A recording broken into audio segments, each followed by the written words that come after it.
NoRecipeRequired fans, welcome back to my channel.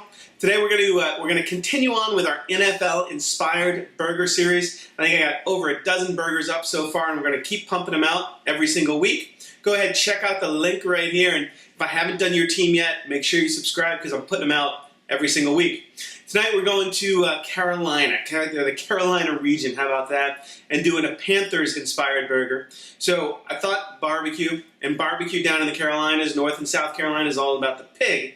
So what I'm going to do is use some pork belly instead of bacon, which is, it's a cut that bacon comes from. It's really just uncured, unsmoked. We're going to braise ours really, really slowly, get it nice and tender, and then I'm going to bring it out to the grill to get some of that smoky char on it. It's absolutely spectacular.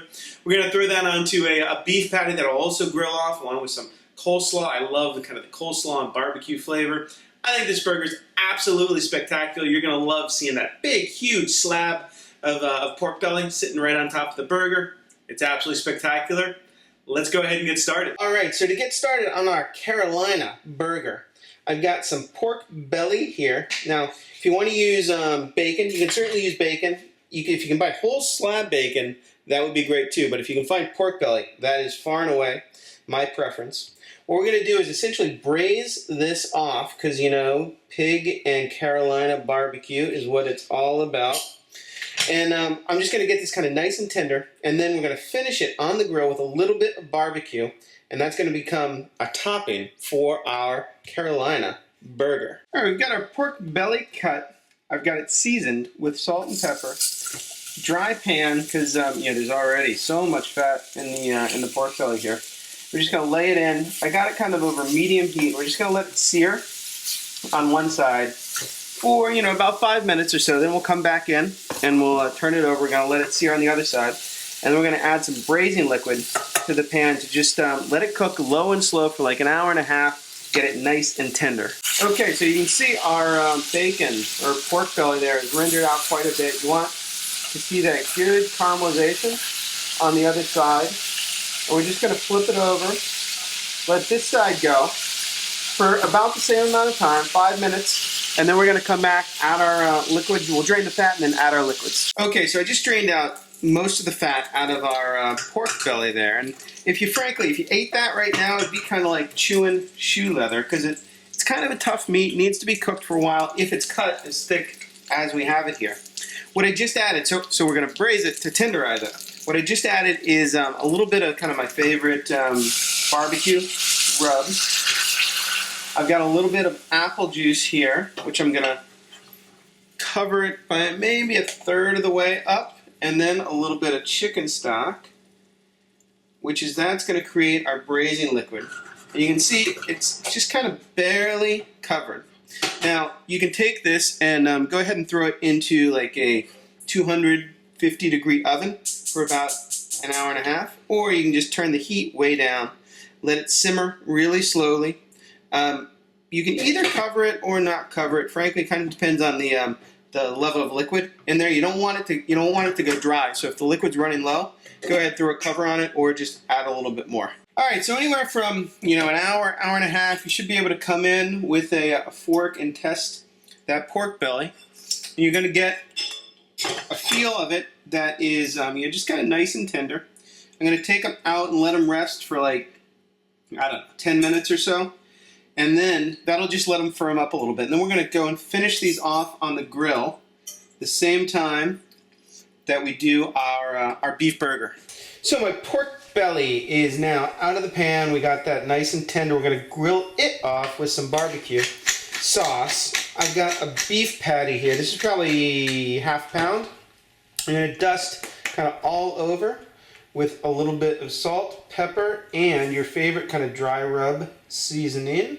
There's lots of them out there. I'm going to get the other side. I got my grill heating up, and we're going to go sear this off on a super hot grill. All right, so we've got our burger here seasoned with our rub. I put some olive oil on both sides. That's about it. I got that dimple in there so it doesn't shrink up.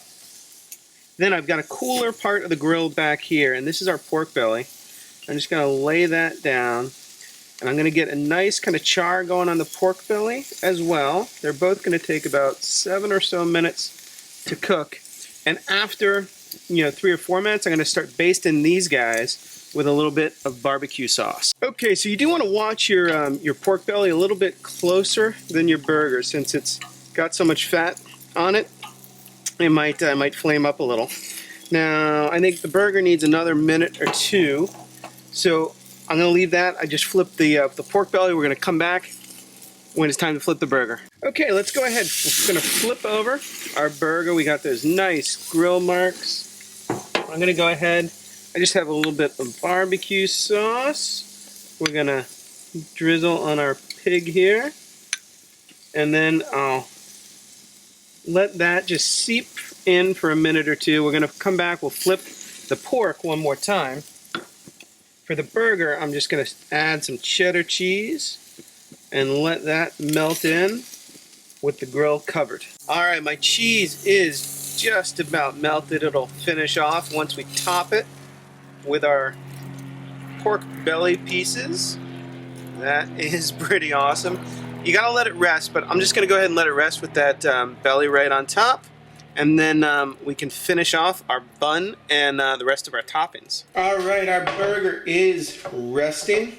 And in an homage to the mustard vinegar sauces of the Carolinas, I'm throwing a little bit of mustard, well, a heavy bit of mustard, and a little bit of mayo on our burger, which has rested by now. So I'm going to grab that, pull it over, and see that beautiful pork belly, which we're trying to do a little bit of kind of barbecue pig on. Then I've got some coleslaw that we'll top it with as well. Nice and tangy. If you wanted to do like a mustard sauce on the coleslaw, that would be pretty awesome as well. And there we've got our Carolina Panthers barbecue sauce, all nice and messy, just the way it probably should be. Let's go ahead and cut this baby up and eat it. Alright, Carolina fans, let's see how this looks on the inside. Gotta cut through all that yummy bacon and beef and coleslaw. Open it up. See how we did? Ooh, juicy and so awesome. Tang of that coleslaw and kind of the fatty deliciousness of that pork belly and beef, the little barbecue flavor in there. Absolutely awesome. I think you guys are gonna love it. Good luck, Carolina Panthers, and I will see you next time on No Recipe Required. So my Carolina Panthers fans, I hope you love this burger. I absolutely loved cooking it. That big, huge slab of pork belly goes so perfectly. It's like unctuous and juicy and absolutely wonderful. Obviously along with that crunch of the coleslaw and the burger itself, absolutely spectacular. If pork belly tickles your fancy, go ahead, check out this recipe for braised pork belly with some red cabbage and apple. It's absolutely one of my favorite preparations for pork belly. If you haven't done it before or haven't had pork belly before, give it a try. You're going to love it. And NFL and burger fans, don't forget to keep checking out my playlist. I've got burgers, tons of burgers on there. I'm adding to them every week, so head on over, subscribe, and I will see you next time on No Recipe Required.